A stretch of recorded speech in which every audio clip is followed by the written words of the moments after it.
This is the book of Deuteronomy, chapter 28, verse 29. And thou shalt grope at noonday, as the blind gropeth in darkness.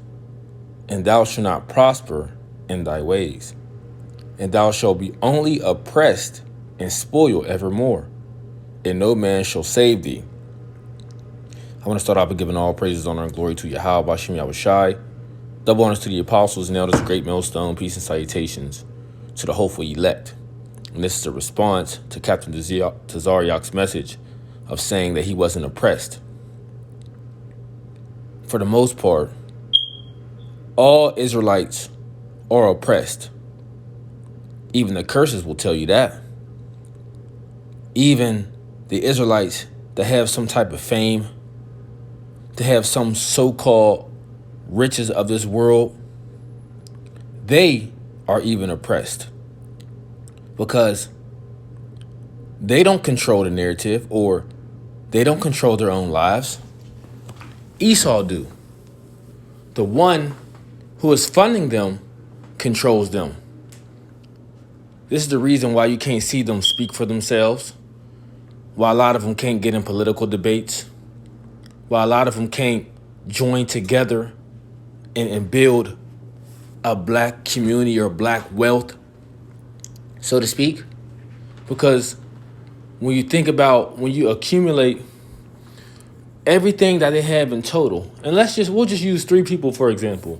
Let's say we use Oprah Winfrey, Jay-Z, and someone like Denzel Washington, right? And these are three different platforms. But together as a group, or for the three of them, they have enough money to create a whole community. Okay? They have enough money to create a whole so-called black community.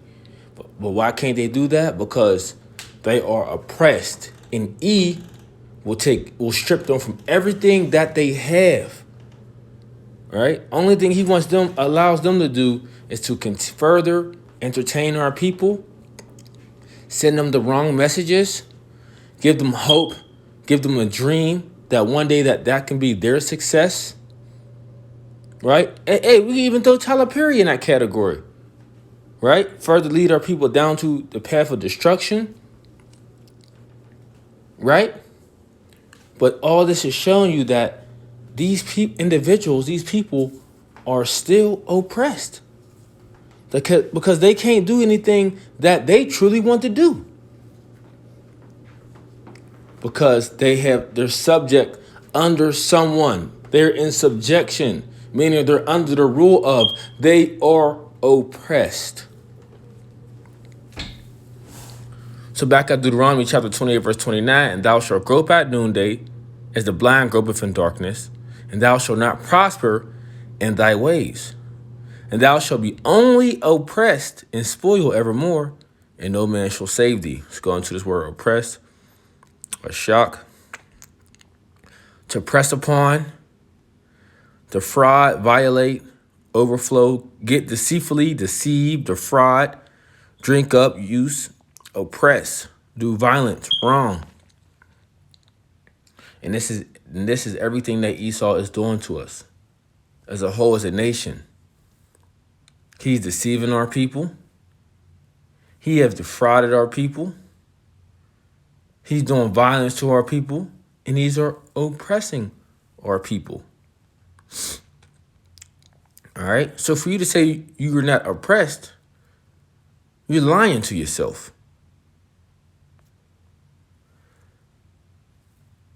Let me show you another example that you, being an Israelite, whether you call yourself a so-called Negro, Latino, Native American, if you come from the seed line of Abraham, Isaac, and Jacob, you are an Israelite, by the way, and you are being oppressed, as the curses say. A lot of you don't believe you're under a curse, but you are. It's a fact.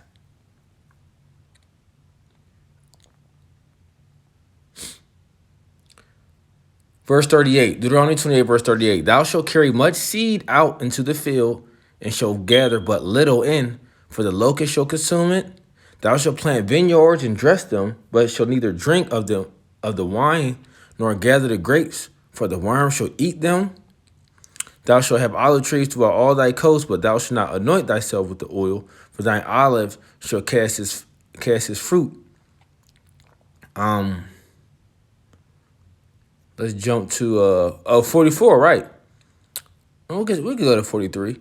The stranger that is within thee shall get up above thee very high, and thou shalt come down very low. Hence, when you go further down, it talks about, of we no longer being the head, but being the tail. This is the reason why we are, we get the short end of the stick. Right? And E, right, he is above, he's very high above us. When you think about how he systematically set up this system, well, it's geared towards him. And it's geared toward you so-called Negroes, Latinos, and Native Americans to get the short end of the stick. So it puts him in a position of being a ruler of verse 44. It says, he shall lend to thee, and thou shalt not lend to him, because we don't have it to lend to him. Esau does the lending. And on top of the lending, that he gives to our people, and even to the whole world of what he's doing, because he's doing it to his own, he puts what? Interest on it. Knowing you barely got the money to pay it back, but he wants that interest. He wants something from you, right? He wants something from you that he know you can't pay back, because he wants to keep you further in the hole. He shall lend to thee, and thou shalt not lend to him. He shall be the head, and thou shalt be the tail. There you go. Now let's jump to verse 48. Therefore shalt thou serve thine enemies, which the Lord shall send against thee, in hunger, and in thirst, and in nakedness, and in the want of all things. And he shall put a yoke of iron upon thy neck, until he have destroyed thee. You see? It says, therefore shalt thou serve. We are a servant unto these people. Let's go to the book of Ecclesiastes, chapter 7. What is it? I believe it's 11.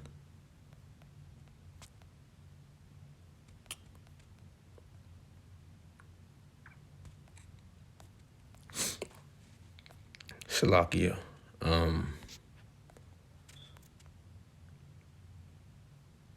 That's not that one I want, but this is a good one too. Ecclesiastes chapter 7, verse 7. Surely oppression maketh a wise man mad, and a gift destroyeth the heart. So a person that knows that they're being oppressed on all sides, it's going to make a wise man mad.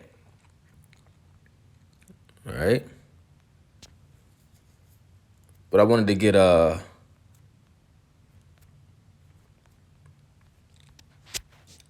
see if we could just type it in. Scripture talks about it seeing servants upon horses, right?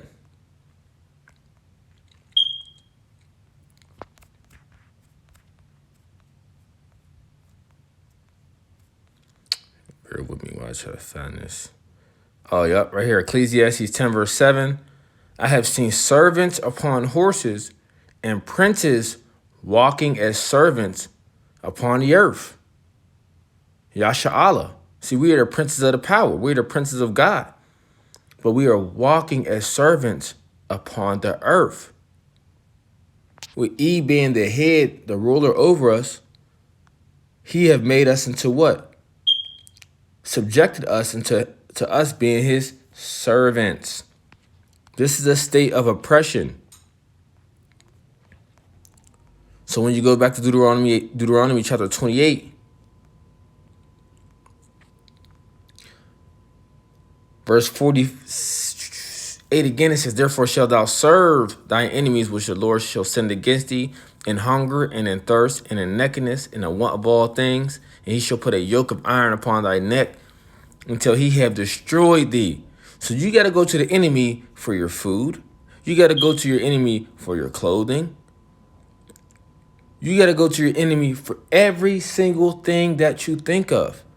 That is a sign of oppression. Even when you think of these different so-called the black farmers, who do they got to go get the seeds from? Their enemy, their master. You see?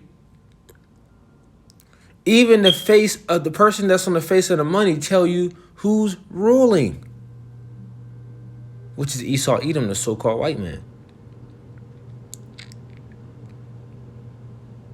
But still, once again, these are signs of oppression. Who are people waiting on the stimulus? Who are the people waiting for the stimulus? Esau Edom. He's ruling, showing you that we are oppressed. We're not waiting on people of our own nation to bail us out of a situation. I'm far as talking about our people of, needing that extra help, that lending hand. Who do they got to go to? Esau Edom. It's a sign of oppression. All right. Now, I wasn't going to make this too long, but I just wanted to touch a few points. Let's get this here and close out. Let's go to the book of Baruch. Jake talking about they ain't oppressed. You got to be crazy.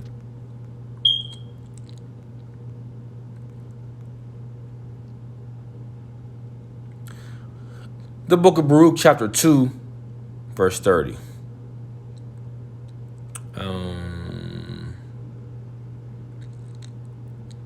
It says, "For I knew that they would not hear me, because it is a stiff-necked people. But in the land of their captivities, they shall remember themselves." Wait a minute. Aren't we remembering ourselves in the land of America, which is our captivity? We are captives in the land that is not ours. This is oppression. Oh my goodness. You say you're an Israelite. You woke up to the fact that you're an Israelite in the land that you was hauled to. As far as your grandparents or some sort was hauled to, and you was born in this land. This is not your homeland. You are oppressed. "For I knew that they would not hear me, because it is a stiff-necked people, but in the land of their captivities," this is our last captivity, "they shall remember themselves, and shall know that I am the Lord their God, for I give them an heart and ears to hear, and they shall praise me in the land of their captivity, and think upon my name." You see that? So in the land of our captivity, the land that we are being oppressed in, we're going to think upon the name of Yahweh Ba'Shem Yahushai. We're going to praise Yahweh Ba'Shem Yahushai. And return from their stiff neck and from their wicked deeds, for they shall remember the way of their fathers, which sinned before the Lord. "And I will bring them again into the land which I promised with the oath of their fathers, Abraham, Isaac, and Jacob, and they shall be lords of it." That's when we're no longer going to be in captivity, right? No longer oppressed, no longer a foot on our neck. "And I will increase them, and they shall not be diminished. And I will make an everlasting covenant with them to be their God, and they shall be my people. And I will no more drive my people of Israel out of the land that I have given them." Oppression. All right. Not verse 35, 34, because it's talking about the kingdom, when we return to the kingdom. But you see how we are oppressed as a people. The curses even tell you that. So I thought I'd touch on that through the Spirit. Lord willing, I hope it was edifying. So next time I want to say, Shalom.